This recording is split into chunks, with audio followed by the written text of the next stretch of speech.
back then, I was like, shit, it was like a blow. You had a pretty long history with co-working spaces. Do you think are they helpful to entrepreneurs? My biggest selling item was purses. Get your mind right, because you should never make decisions, I believe, when you're emotional. I didn't care. I was like, if people don't want to work with us because of this, then I don't want to work with them. Американский предприниматель. In 2 words or a couple of sentences, what is this business about? In 2 words, well, I'll keep it to a few words. We design and build software for companies. Okay. Software designing and building company. Is it somehow differentiating from the web studio or some kind of online constructor which is getting popular? People like to use all different sorts of words to describe the business. You might have heard a web studio or dev shop or design agency, or there's so many different ways to categorize it. We call it a digital product studio, is our way of phrasing it. When you think about it, digital products, anything online, right? But if you're talking about, your question was about the, an online web builder, right? It is different than that in the sense that what we do is very custom. So someone will come to us and they'll have some problem that they're trying to solve, and then we'll have to design and build a solution that is custom to that problem and that market. Whereas an online web builder, let's call it like Squarespace or something like this, a very simple website that you can put up. So is Squarespace coming to you for the service, or they're separate? No. So Squarespace is not coming to us. It could be financial companies, healthcare companies. It's various companies. No. So I would call it not an alternative to Squarespace, but a Squarespace is great for solving a certain type of problem, right? If you say you're a restaurant and you want a simple website up, you don't need to pay us to build something super custom. You can use a Squarespace. But if you're trying to build some piece of software like CRM, right? Like a customer. It could be something like that. It could be trading software. It could be a healthcare company has a specific workflow and they need custom software to fit that workflow. You can't use a Squarespace off the shelf. So it's more advanced stuff that you can't just pay $30 a month for, that sort of thing, right? Yeah, exactly. So the question is, how did you get started with this concept? I did some research, and I saw that you had a partner before, the business partner. Yep. And something happened to him. So could you tell us more about the history and what was your company? What was your relationship with the partner? Yeah. So I started the company with a partner in 2012. So it was July of 2012. And that was the recession, right? It was coming out of that. So the recession, 2008, 2009, around there, and then 2012 is when I started it. So I'll just take you back really quick on how everything came together and how we started, and then I'll get into the business partnership. So I've been kind of doing business stuff since I was a teenager. Started doing some online e-commerce stuff on eBay. So I started with that back when I was maybe 14, 15. My biggest selling item was purses, and I found a little niche doing that. And so that taught me the power of the internet. I was like, wow, this is really cool. I could sell something, and I was selling to people in Europe, all over the US. And so I was like, wow, this internet thing is really cool. I can be anywhere kind of selling to people. So that's when I grew up in San Diego, so I was doing that there. Then I moved to New York. And when I was in New York, I actually studied finance, of all things. But while I was here, I started getting into nightlife and events. So it's a common thing in New York, hosting events and that sort of thing. To be honest, a big motivator for me was I wanted to be able to go out at night. I didn't have much money at the time, and I wanted to be able to go out for free. And so by throwing events, if I was throwing the events, then I could. Was this the first source of customers? Well, actually, it kind of turned into it. So from that experience, though, basically what I would do is I'd be throwing events, and you would have to bring people to a place. But it's not very scalable. And what I liked about the power of the internet is things are more scalable. So I thought to myself, how can I actually scale this thing? And so I partnered up with someone. Long story short, we started a whole bar series, and that taught me really the power of leverage, because when you need to get 500 people to somewhere, you can either go to 500 people, or you can find the 10 people that influence them, right? And you can reach more people, right? So I had an online experience in influencers, right? Yes, before it was called influencers, right? The tipping point. And I'll show you how this all ties together. So at the same time I was doing that, I started learning how to code. So I had an idea for a product, didn't want to pay anyone, so I picked up a book. This is before there was a bunch of online, materials that you can go to. What year was it? This was maybe 2010 or 11, somewhere around there. Yeah, maybe 2010. So it was a couple years before I started the business. So picked up a book, learned how to code, and then I was like, wow, there's a whole lot of possibilities that I can have now by building custom software. Because up until that point, when I did online business on eBay or when I was doing the events business, I was using other people's software and I was very constrained by them. So when I had ideas, I couldn't really implement them or do things different because you had to play within those constraints, right? So, then maybe in 2011 or so, I moved into an apartment down on Stone Street in Financial District right here. Moved in with a few people, one of whom would become my future partner. So he had a background in software development. He'd been coding since he was like 10. And so him and I started talking. And so he was a CTO and you were CEO? Essentially, that's what it worked out to be. He was a much better developer than I ever was. We started getting along, and our idea was that we were going to. I love the power of the internet and how you can scale it and build something and just reach a lot of people, right? And so our plan was to build some software as a service company, but we didn't have a problem that we wanted to solve. And so instead, we started helping other people's businesses. Business comes naturally to me, how to monetize things, right? So we started helping other people with their businesses. And so that was the formation of JAKT.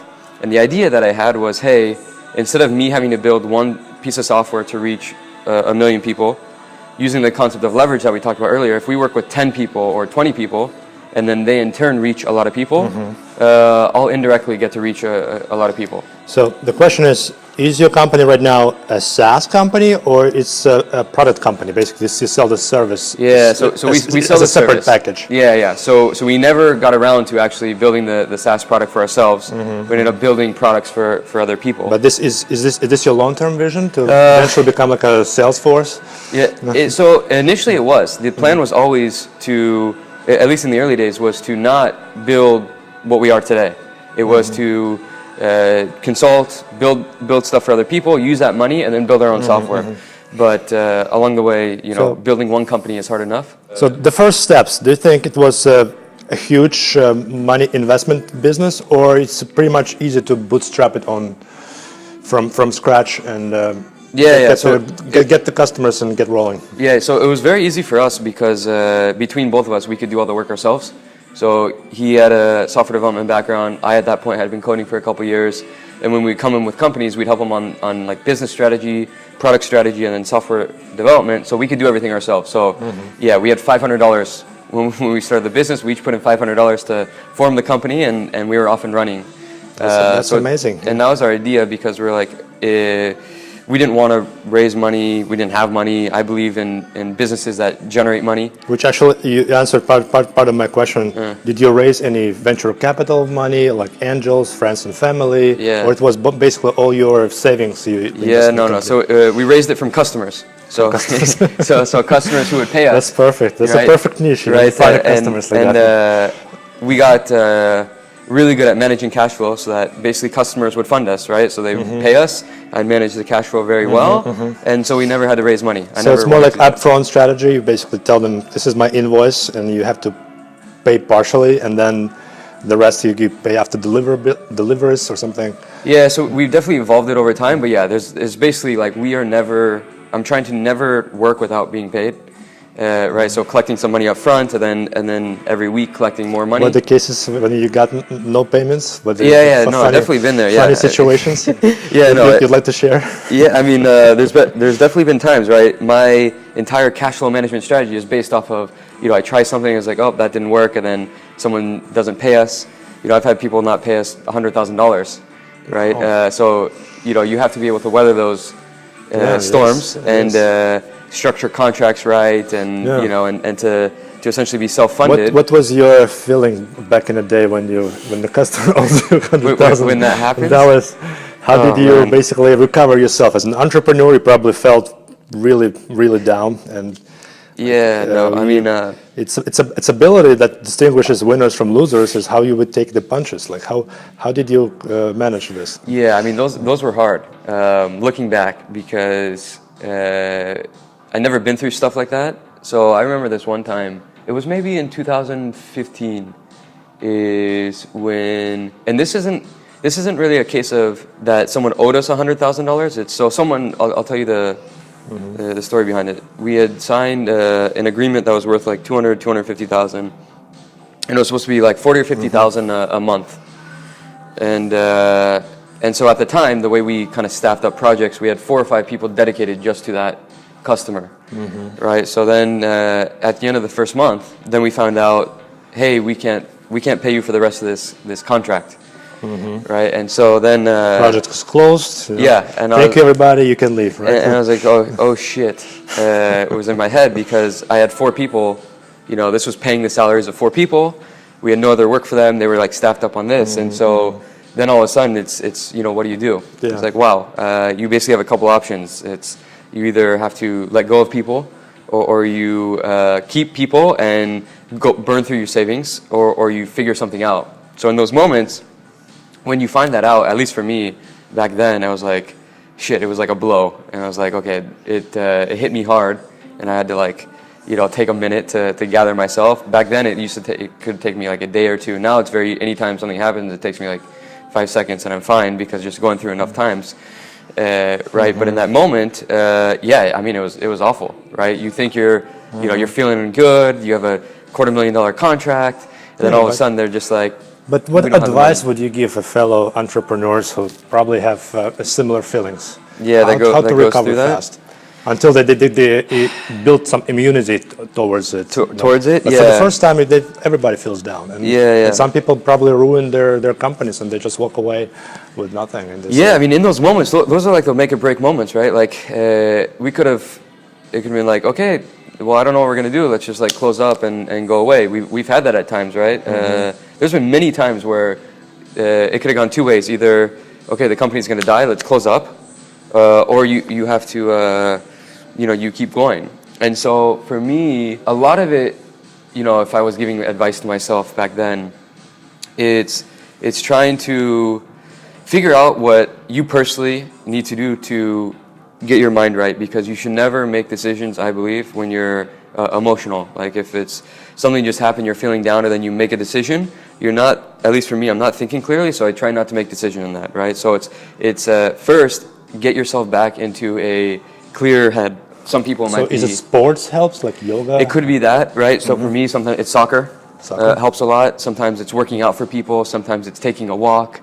Everyone, you have to figure out what works for you. So figure out those things. And once I started figuring out those things, I could recover quicker. But it was figure out the thing that's going to put you back in the right mindset. And then I start looking at every scenario. So I map out, okay, here's option 1, 2, 3, 4, 5, and start evaluating them, right? If I do this, what's going to happen? What's the risk of doing this? And you start evaluating it, and then just, you know, you at least for me, I'm just looking at it and be like, okay, what's the best path? And then you try it, and you see what happens, right? But it's, and I don't know what it is, but my mindset was always, okay, my back's up against the wall, like, I'm going to figure this out. And I always believed I could. Did you have a mentor who basically you could share your situation with, and somebody gave you advice, or maybe a book you read that really made you a different person in that moment? Yeah, at the time, no. So I was very much, and this was, and I don't advise this now, but I was very much, I'm going to figure out everything else on my own. So in those moments, I had no one, right? It was just me, and at the time, you alluded to a partner. My partner had left at the end of 2014. So right when this stuff is happening, 2015, 16, it's just me, right? And that's, you know, it gets difficult because you have no one to turn to, right? And I wasn't sure what I could tell people on my team, the employees, because I wanted to be, you know, hey, everything's fine. So no, I had no one to turn to, and I kind of just figured things out on my own.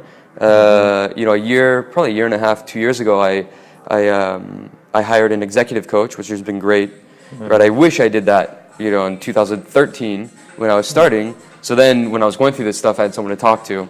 So I highly recommend doing that. But no, during that time, that's a good point. I was just, I was figuring it out on my own, which is hard, right? Because then I have no one I can talk to. I didn't have a really good group of entrepreneur friends at that time.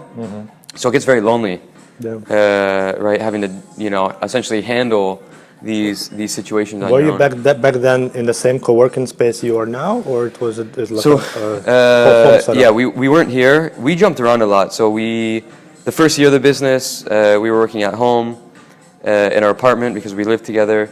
Then we moved to a co-working space called Alley. It's based in New York. And then we moved a couple times, around there. At that time, we were renting. We were subletting from someone else. So renting from someone else. Yeah. So you had a pretty long history with co-working spaces. Do you think are they helpful to entrepreneurs in terms of giving advice or socializing, getting new contacts, helping businesses? I credit a lot of what happened to us in 2013-14 to actually moving into a co-working space. So we had moved into a space called Alley, and it was great, right? Being able to meet other people. Some of those people ended up becoming customers of ours, friends of mine that I still talk to today. When you're an entrepreneur, especially if you're working from home, it gets very isolating and lonely. So for me, I was like, okay, I want to get into a space so I can see other people, meet other people. So it was great. We had the option of, should we get our own space, just, an office that is just ours, or move into a co-working space, and we opted for a co-working space. And that's a big reason why we kept staying in it, is so that you can meet, people that you normally wouldn't meet.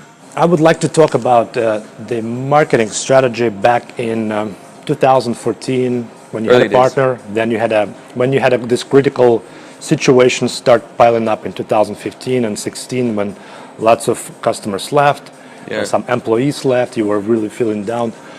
What was your marketing strategy back in the day, and then we can transition to today? How it evolved. The marketing strategy back in the day is actually quite similar to today.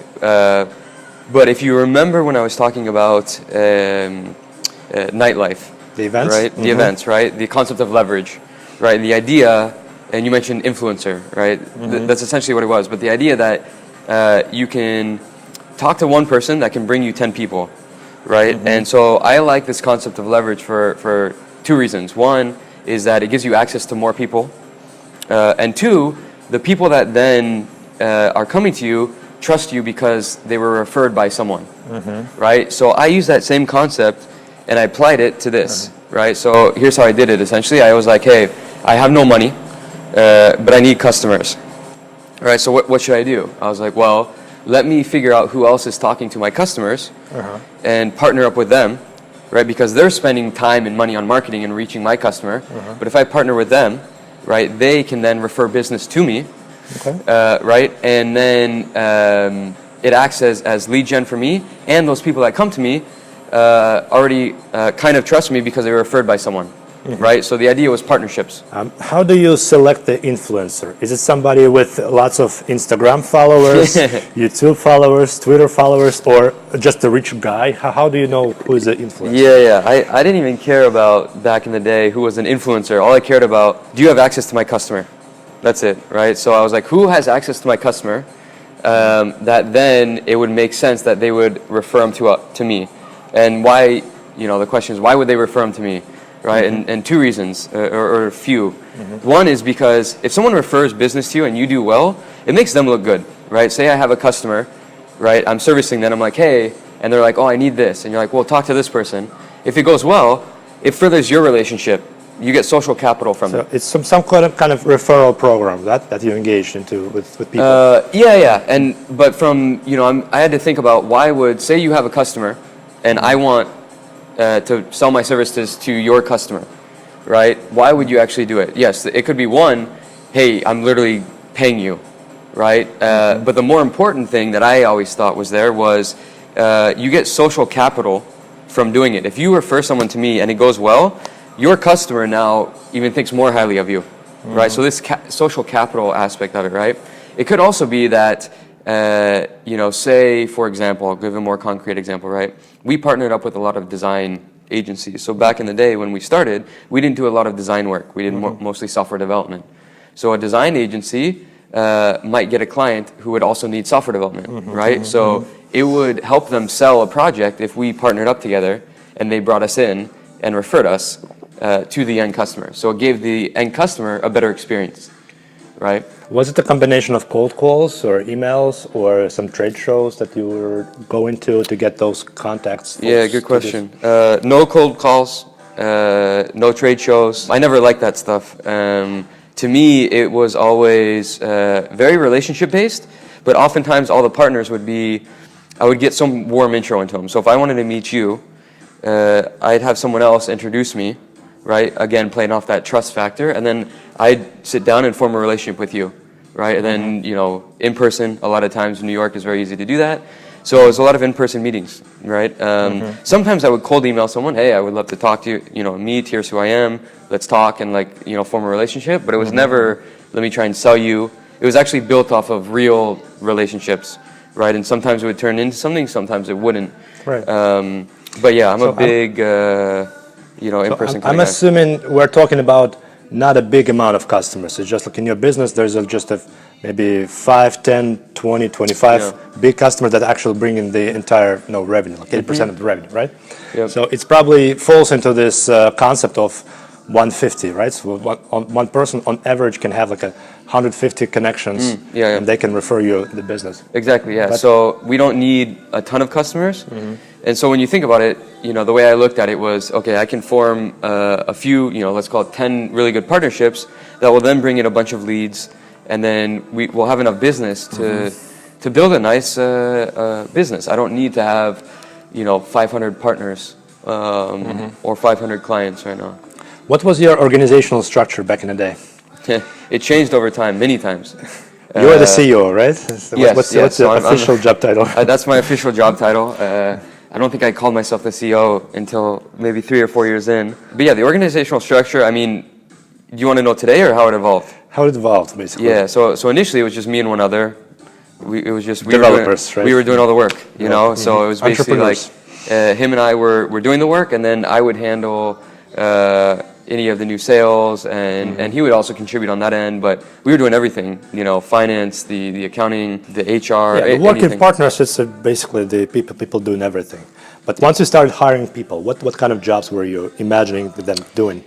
Yeah, so initially what we did is we hired people to start doing some of the production work. So when you think about our business, there's like 3 components. You have new business, so sales and marketing. Then you have the production, which is like doing the work that we get paid to do.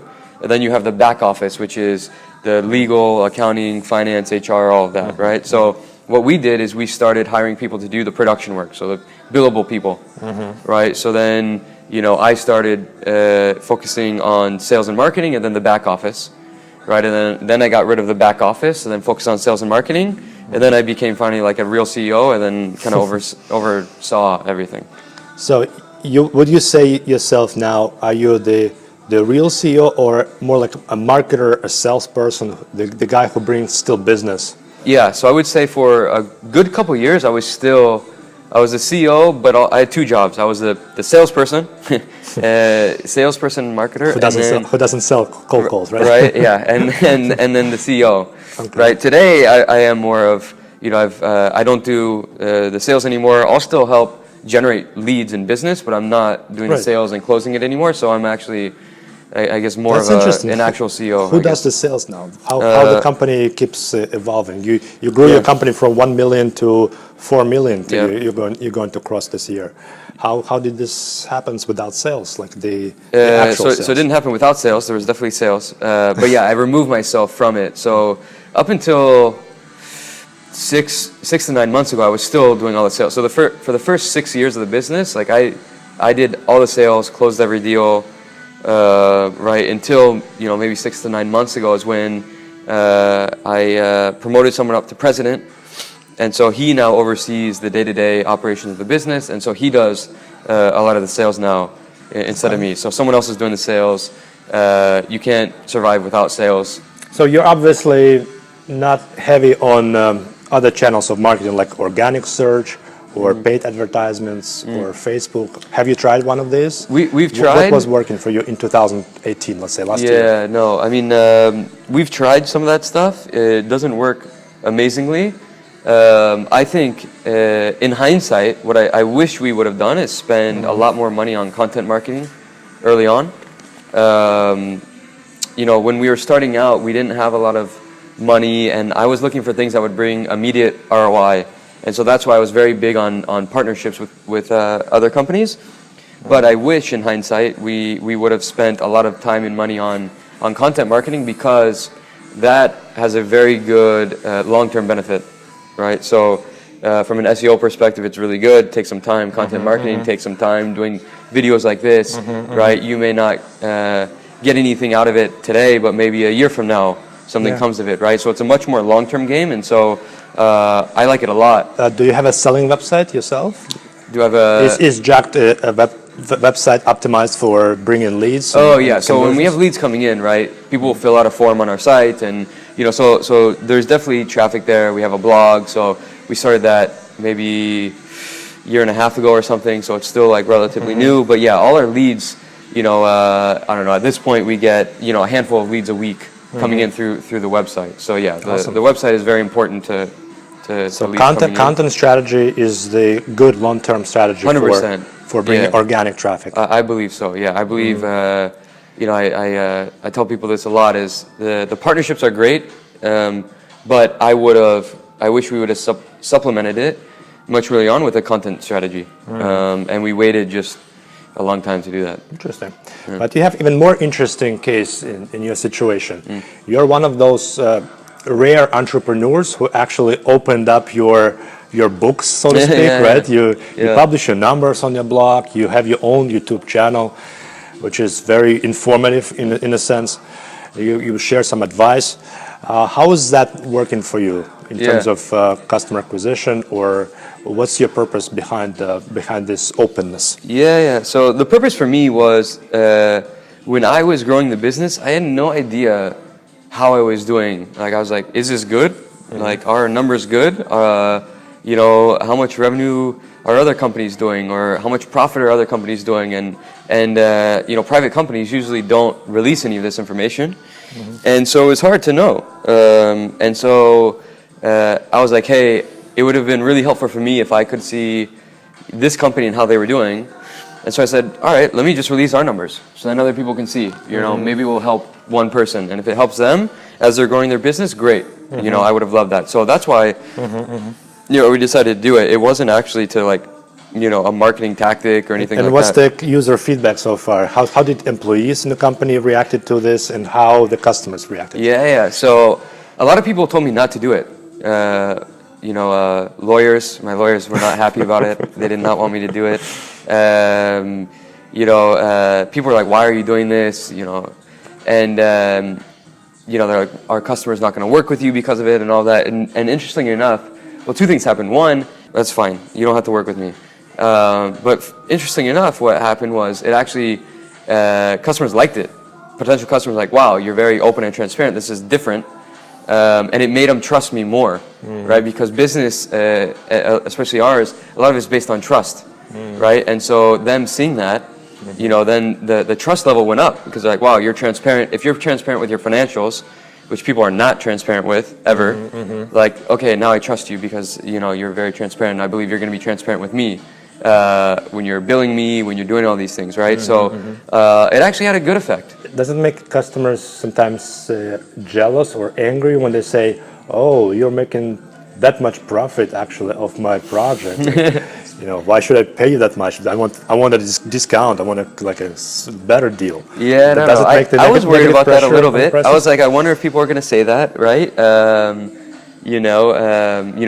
would small customers think? What would large customers think? Would large customers not work with us because they're like, wow, you're so small compared to us, or anything? But yeah, I was worried about that. But then, when you start talking to people, you're dealing with business, and we're like, hey, every business is here to make a profit, right? We're not a charity. Right. We can't break even. So when you look at it and you're like, okay, for the year we're trying to hit a 20% profit, as long as we're delivering the service and we're doing well, people are fine with it because they know we wouldn't exist to help them. And so as long as they're getting a good service and their business is doing well and we're providing more value than we take, no one's actually ever said like, I want a discount because I think you're making too much money off of us. But I was wondering if people would say that. But No. It's interesting that you mentioned there's a small segment customers, right? The startups, and you're gradually moving to the larger customers Yes. in your spectrum. And you were briefly touching, I think, on one of your videos that you changed the message that you were actually telling the customers. Yeah. Could you tell me more about this strategy? What kind of message usually people prefer to listen in order to be attracted to a web firm and do business with them?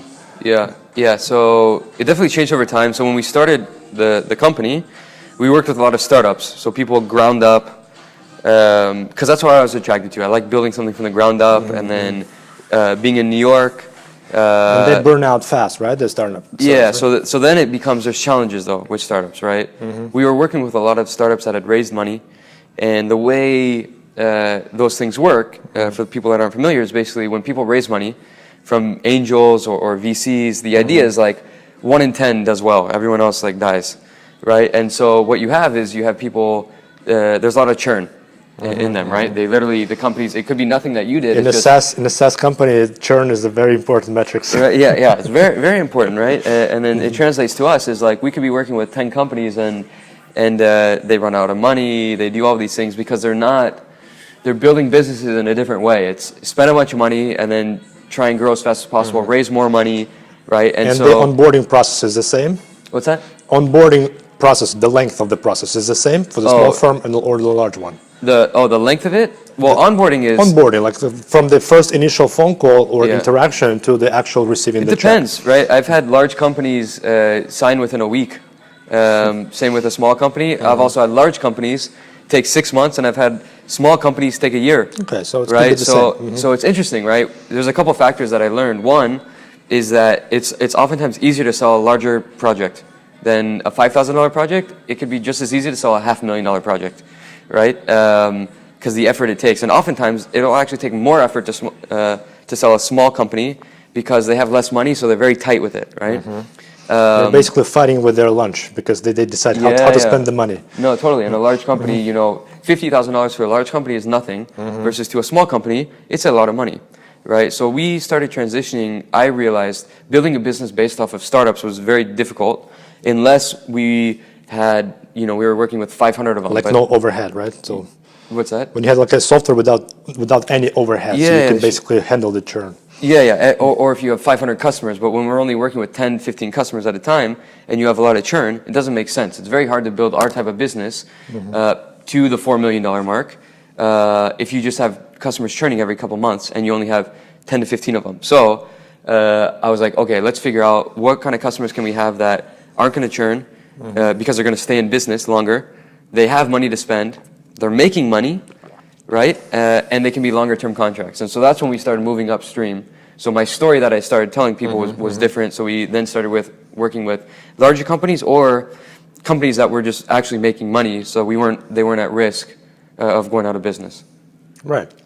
So speaking of stories, we're humans. What makes us distinct from animals, we do have like this frontal lobe, course or whatever, and we can hypothesize and foresee kind of events, future, and one of those is myth and stories that people believe into, like life after death, monetary system, whatever.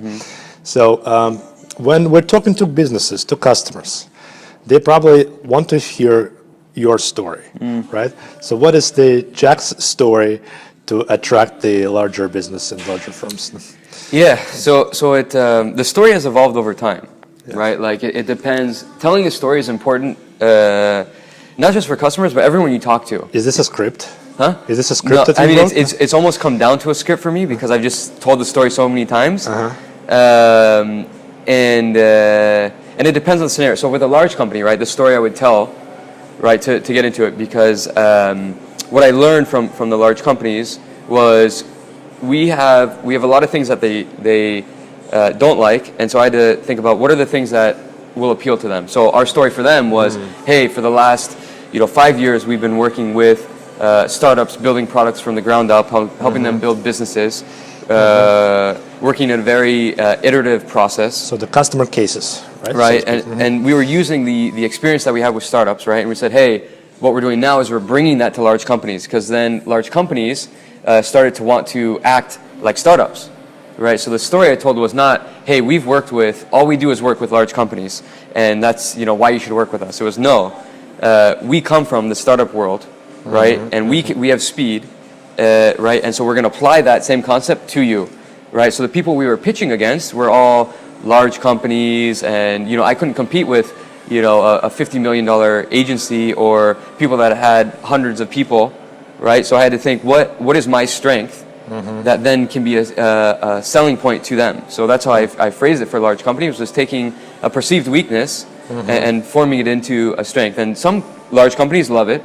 Other ones were like, no, we want to go with the person who's very large and has done this a million times. So for some people it resonates, and that's when we win deals. And other people, it doesn't. But it was very important to have our unique positioning for it. So then you're either going to love it or you're going to hate it, right? It's not like, oh, everyone's coming in with this positioning, and that was intentional. I wanted to talk about not just business, but also how you manage. Life of an entrepreneur could be one chunk of it is the business, another chunk could be your hobbies, your personal life. How do you grow, maybe spiritually or mentally?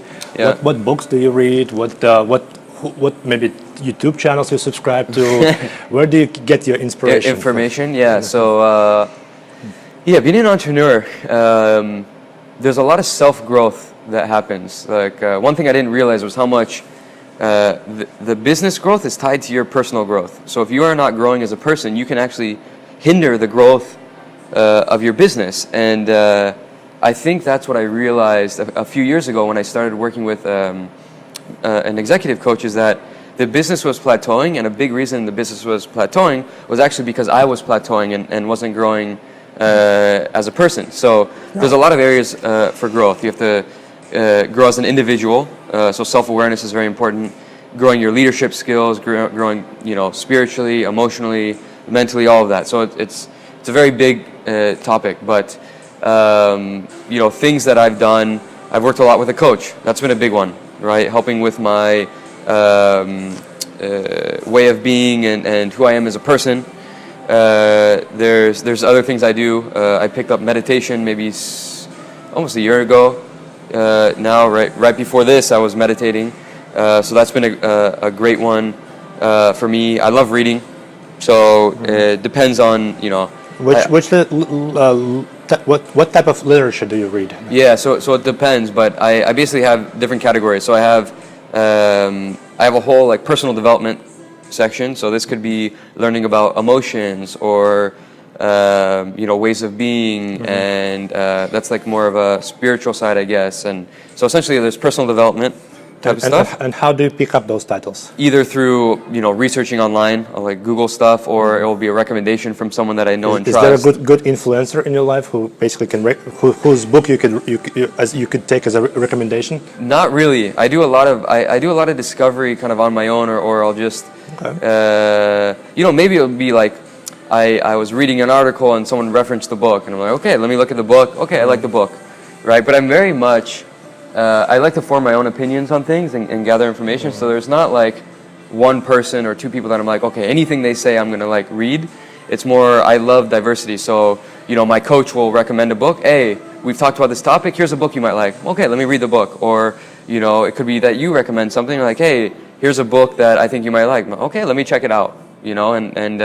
So I like gathering information from many different people, so that it's not just one thing. So I've been recommended books by tens of people, and I'll always try the book. I'll see it if I like it, and then form my own kind of conclusion. So there's a lot of that self-development stuff, and then there's the other types of book I read. I read a lot of psychology books, which could be psych and sales and marketing, because I believe understanding human psychology is very important, not only for myself, but also for other people. So you can understand people, because life... See in different perspectives. Right, and life is all about people, right? So if you can understand people and how they think, it helps you in many different aspects. Not, sales and marketing is one for sure, but then also just relationships and interacting with people, very important.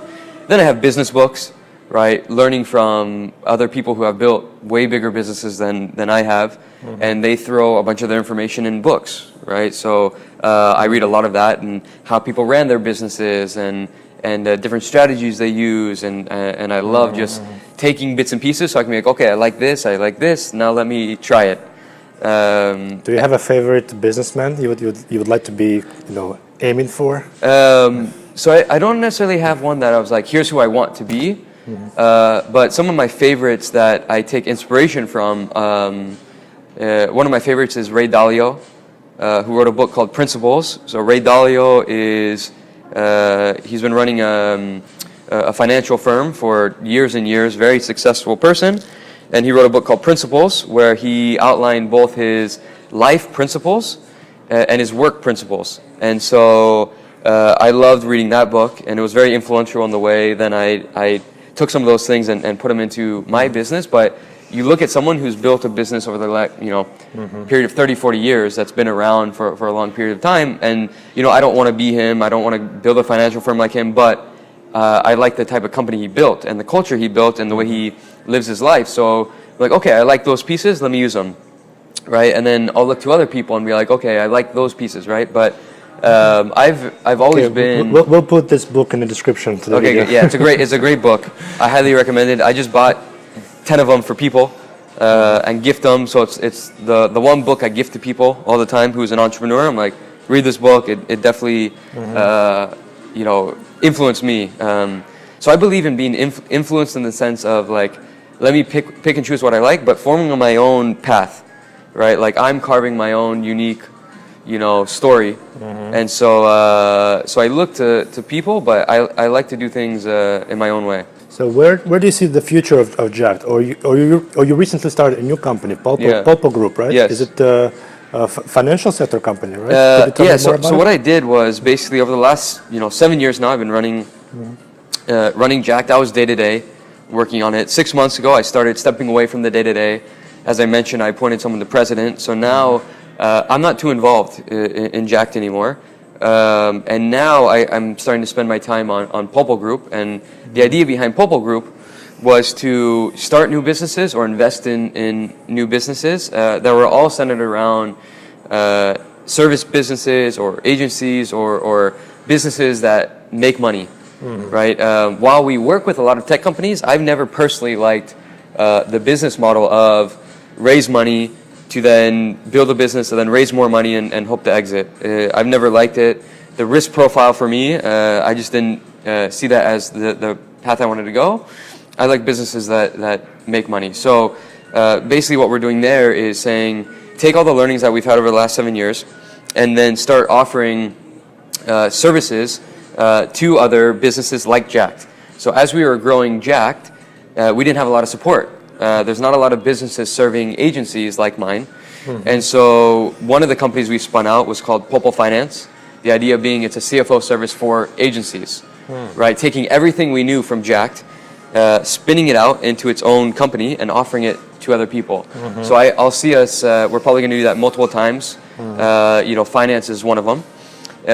We might do it with HR, with legal, a couple different things, right? So that's one, and we're either going to start the business ourselves. I'll seed the business with cash that I've generated, and then have someone come in to run the business. I don't plan to run any of these businesses, right? And then we have the infrastructure set up because we know how to build businesses really well now at this point. That they're at a competitive advantage in the sense that all the operational side, the business side, the financial side is taken care of, because we know how to do it, right? Then our margins. If I hear you correctly, you're transitioning from a business person into investor. Essentially, that's what it is, right? Yeah. I haven't necessarily considered myself that, but essentially that's what it is, right? Is like I will be investing in these businesses, but being more of a hands-on investor. So not just giving money, but giving money plus knowledge and infrastructure and people, right? Operational support, that sort of thing. Is this the reason why you moved to Miami recently? Not really the reason, but I just wanted to move to. Американский предприниматель.